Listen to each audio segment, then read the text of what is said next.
Totosan'ny fanaovan-tsony teo amin'ny banky iraisam-pirenena sy ny ministeran'ny teti-bola sy ny fitantanam-bola-panjakana ny maraina teo fanaovan-tsony mpiara-miasa rososona ny tanterana tao anatin'izany raha-rahantsika vetrany ny votoatan'izay fiara-miasa.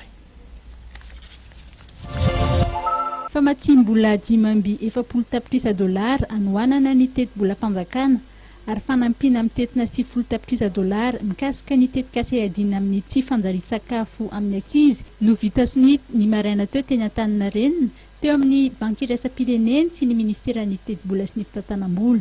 Fanomezana tanteraka ity famatsim-bola mikasika ny ady amin'ny tsy fanjari-sakafo ity raha ny fanamariana nentin'ny minisitra. Ny tetikasa io moa zany dia natao izy io mitetina $89 ny ampahany anankiray ary $10 millions, ny ampahany faharoa $90 millions zany ary fanomezana tanteraka ministre don zany fa tsy averina io moa zany no nanaovana ny famatsim-bola dia no ny fahitana zany fa ny tsy fanjariana ara-tsakafo dia mbola misy koa eto Madagasikara mampalahelo zany ary tena hoe zavatra tsy azo ekena raha mikasika ny fahasalamam-bahoaka ny tiantsika tenenina zany. Efa tafiditra anatin'ny teti-bola-panjakana 724 kosa ny fanampina mikasika ny fanohanana ny teti-bola-panjakana. Tsy dia ohatran'izay loatra ny fisehoan'le izy fa ity vola izay azontsika no an'ity zany dia fatao anatin'ny teti-bola-panjakana 724.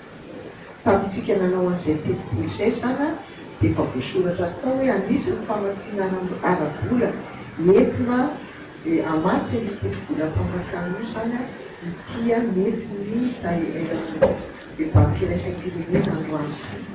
Fa tsy hoe misy tsy ampy veto misy banga veto ka na tsy ozy aby zay dia fatao anatin'ny tetikasa mihitsy ty tao anatin'ny tetikasa ny teti-bola-panjakana 724 dia lazaiko sahatsy zao eo anatin'ny teti-bola-panjakana 724 dia efa misy anjara koa entin'izareo tetitetona ohatran'ny azy zany entina amatsiana ara-bola ny teti-bola-panjakana.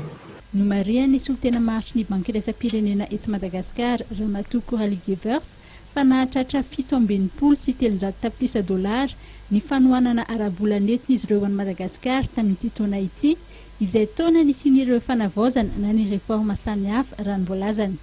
Ny ministry ny teti-bola sy ny fitantanam-bola dia nanome toko fa ampiasain'ny gouvernemanta malagasy araky ny tokony ho izy mba hanatrarana ny vokatra andrasany ireo fanampiana ireo.